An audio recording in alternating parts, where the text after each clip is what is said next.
19वीं सदी में सिरदर्द के इलाज के लिए कुछ इस तरह से वाइब्रेशन थेरेपी की जाती थी। ये तस्वीर जो आप देख रहे हैं 1890 के दशक की है। इस वीडियो में आप इतिहास से जुड़ी ऐसी ही 18 इंटरेस्टिंग बातें जानोगे, सो वीडियो को आखिर तक जरूर देखना। नंबर 2, एला हार्पर एक अमेरिकन लड़की थी। ये एक रेयर कंडीशन के साथ पैदा हुई थी, जिसकी वजह से इनके घुटने पीछे की ओर मुड़े हुए थे। इस कंडीशन को कंजेनिटल जेन्यू रिकर्वेटम कहा जाता है। क्योंकि एला हार्पर अपने दोनों हाथ और पैरों के साथ चला करती थी, इसीलिए इनको कैमल गर्ल कहा जाने लगा। नंबर 3, रॉबर्ट वैडलो, जो कि 1918 में अमेरिका में पैदा हुए थे। ये इतिहास के सबसे लंबे इंसान थे। जब रॉबर्ट पैदा हुए थे तब वो एक नॉर्मल बेबी जितने ही थे, लेकिन जब वो 6 महीने के हुए तब रॉबर्ट के पेरेंट्स को ये एहसास हुआ कि उनके बेटे के साथ कुछ ना कुछ गड़बड़ है।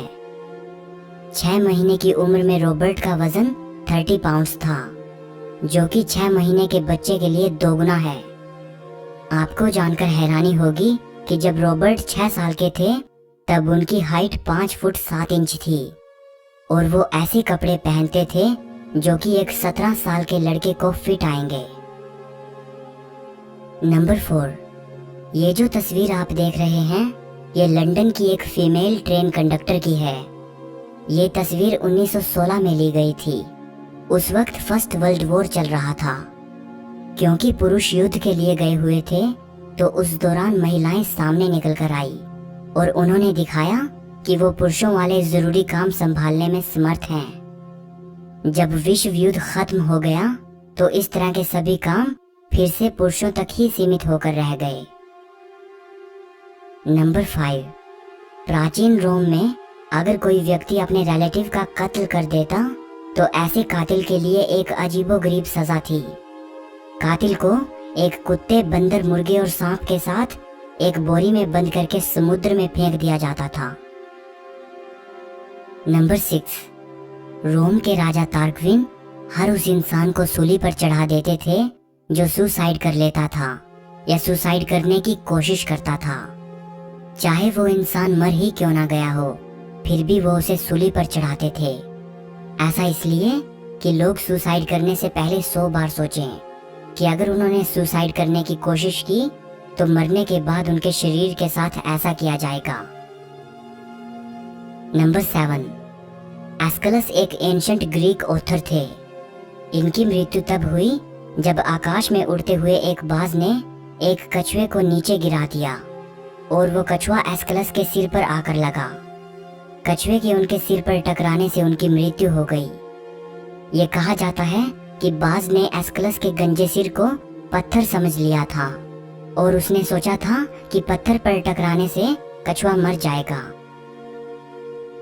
नंबर 8, आज से करीब 2455 साल पहले एक ग्रीक फिलोसोफर एनाक्सागोरस को सिर्फ इसलिए एथेंस शहर से बाहर निकाल दिया गया था क्योंकि उसने ये कह दिया था कि सूरज सिर्फ प्रकाश का चमकता हुआ एक सर्कल नहीं है, बल्कि ये आग का एक बहुत बड़ा गोला है।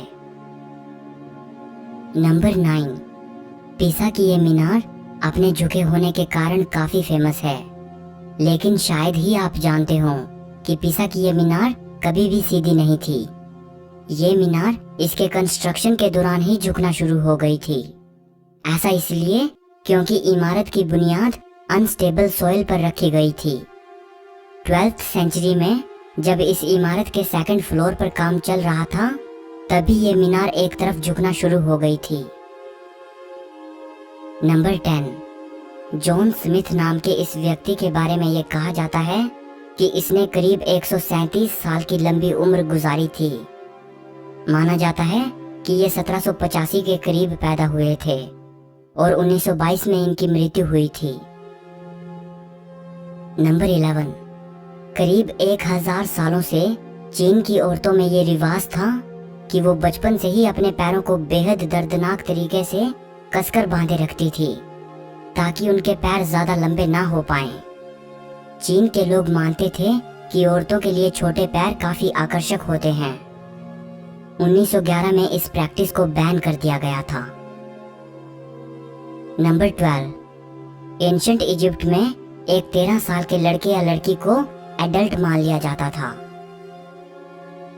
नंबर 13, 213 बीसी में चाइनीज एम्परर किन शी हुआंग ने ये ऑर्डर दिया कि चाइना में जितनी भी पुरानी किताबें हैं उन सभी को जला दिया जाए।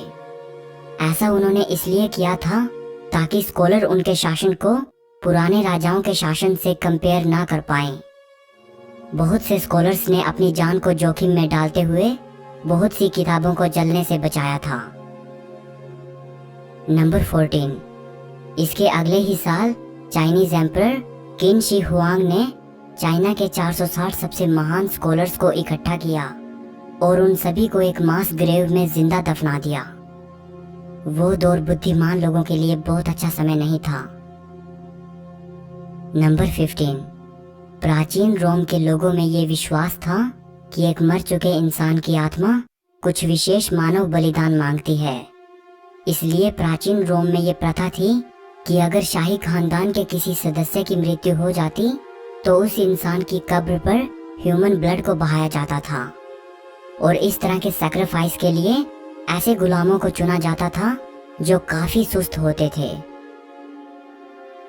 नंबर 16, फिलीमोन एक ग्रीक पोइट और प्लेराइट थे। ये अपने ही एक जोक पर इतना ज्यादा हंसे थे कि बहुत ज्यादा हंसने के कारण इनकी मृत्यु हो गई। नंबर 17, करीब 2500 साल पुरानी बात है। एंशंट ग्रीस के मैराथन शहर में पर्शिया और ग्रीस के बीच एक प्रसिद्ध लड़ाई हो रही थी जिसे बैटल ऑफ मैराथन कहा जाता है। इस लड़ाई में ग्रीस ने पर्शिया को हरा दिया था। उस दौरान मैराथन शहर में फाइडिपिडीज नाम का एक व्यक्ति था। ये इंसान जीत की खुशखबरी सुनाने के लिए पैदल ही दौड़ता हुआ मैराथन शहर से एथेंस शहर तक पहुंच गया था। ये डिस्टेंस करीब 42 किलोमीटर था। जब फाइडिपिडीज एथेंस पहुंचा तो वहां पहुंचते ही बहुत ज्यादा थकान की वजह से उसकी मृत्यु हो गई। सो ये मुमकिन है कि इसी घटना की वजह से ही मैराथन रनिंग का जन्म हुआ, या फिर आप ऐसा कह सकते हैं कि इसी घटना के कारण ही और एंशंट ग्रीस के इसी शहर के नाम पर ही मैराथन रेस को उसका यह नाम मिला। नंबर 18, पर्शिया के बादशाह अब्दुल कसम इस्माइल जहां भी जाते थे वो अपनी लाइब्रेरी हमेशा अपने साथ लेकर जाते थे। बादशाह इस्माइल अपने 400 ऊँटों के साथ चला करते थे जिन पर 1,17,000 किताबें लदी होती थी। सो इस वीडियो के लिए बस इतना ही। अगर आपको ये वीडियो अच्छी लगी हो तो लाइक और शेयर कर देना और चैनल को सब्सक्राइब करके बेल आइकन को दबा देना।